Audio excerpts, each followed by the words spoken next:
Good morning. Uh, no doubt, the judges are interested in regulating our profession, expecting advocates be highly disciplined in performing their duties. But unfortunately, when random orders are issued, the police officials are taking advantage of that at police station level. See, actually, what happened last year, a small dispute between the family, rift between the children, I intervened, and normally it happens.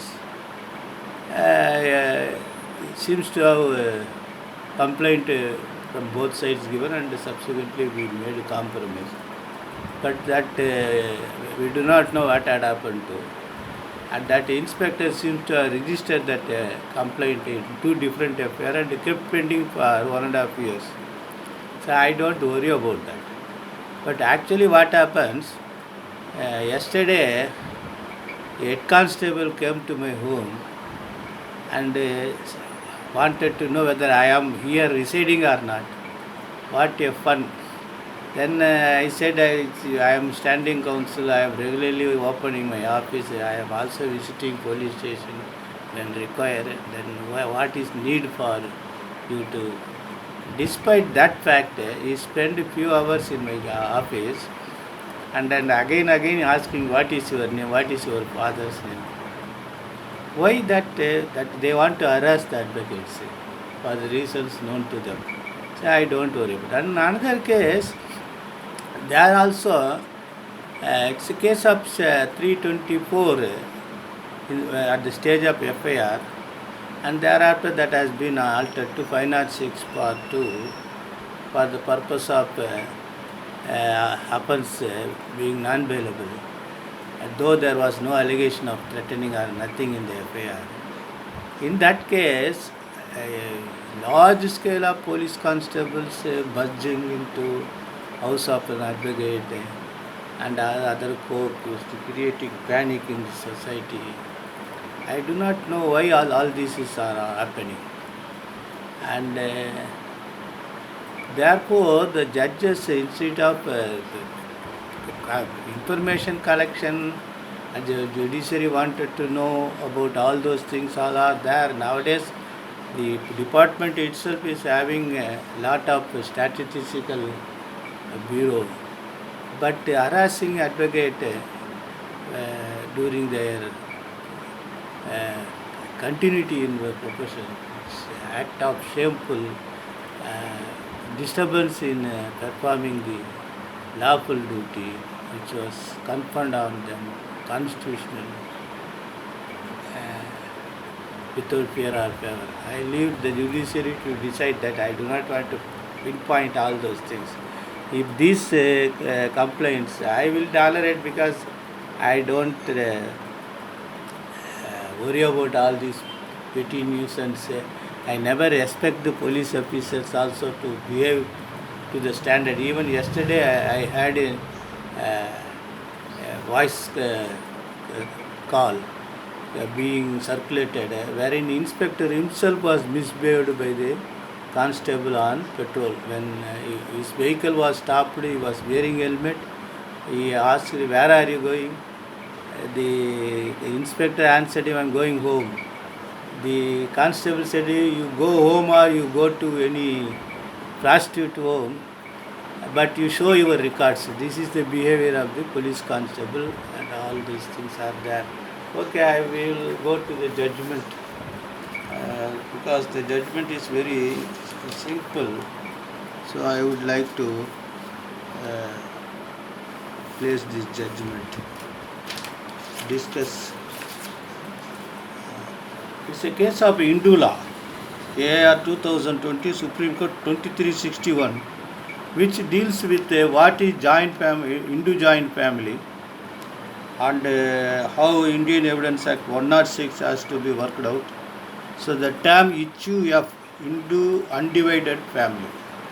Here in the case, they have decided about burden lies upon the person alleging existence of a joint family to prove that the property belongs to joint Hindu family unless there is material on record to show that property is nucleus of joint family or it was purchased through funds coming out of this nucleus.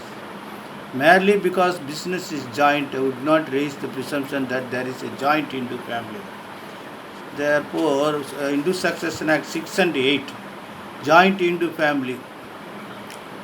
Plaintiff claiming lands taken on lease to be a joint family. No material record show the payment was made out of fund of HUF.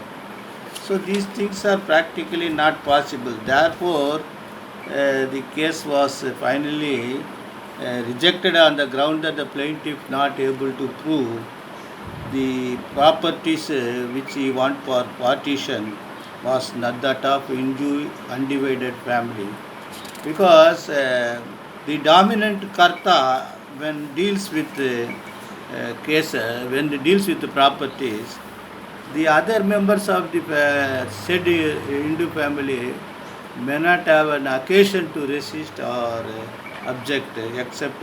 Here in the case, when the will was executed, he accepted one of the property, therefore he lost case. So for Hindu undivided family, the Appaswamy was Surya Narayana Murthy. It's a ILR 1948 Madras 440.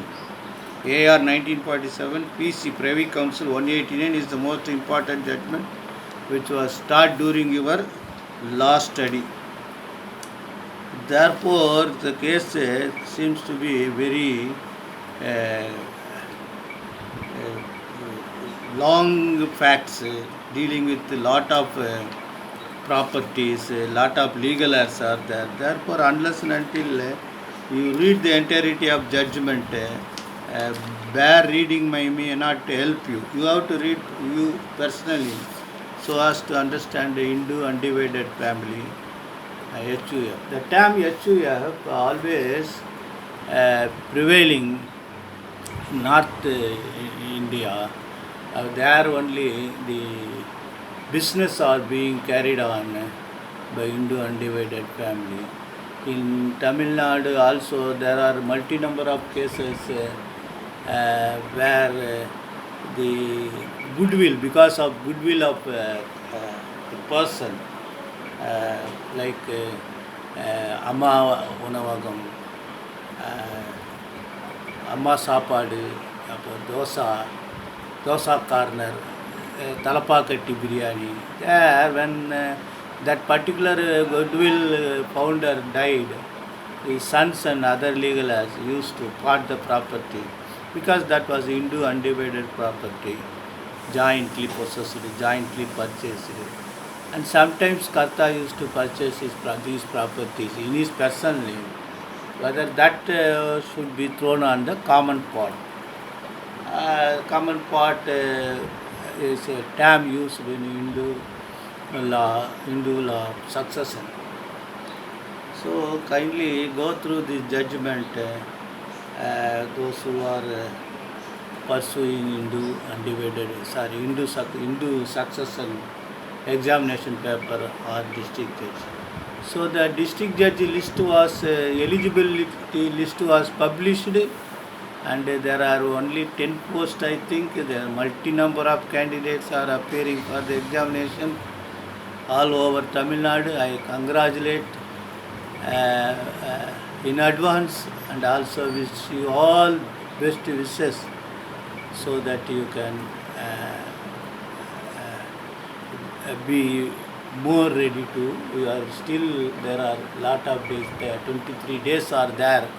You can cope up your, go through these sort of judgments to understand once, twice, particularly go through the judicial precedent which will clear you with the example of parties and narration of facts which would make you to more compete to write examination, because some of the papers are being asked only by giving some illustration cases and you have to settle the issues. So for district judges examinations are concerned, I hope you understand the advice and be equipped. Pray Almighty or your forefathers our best wishes to become district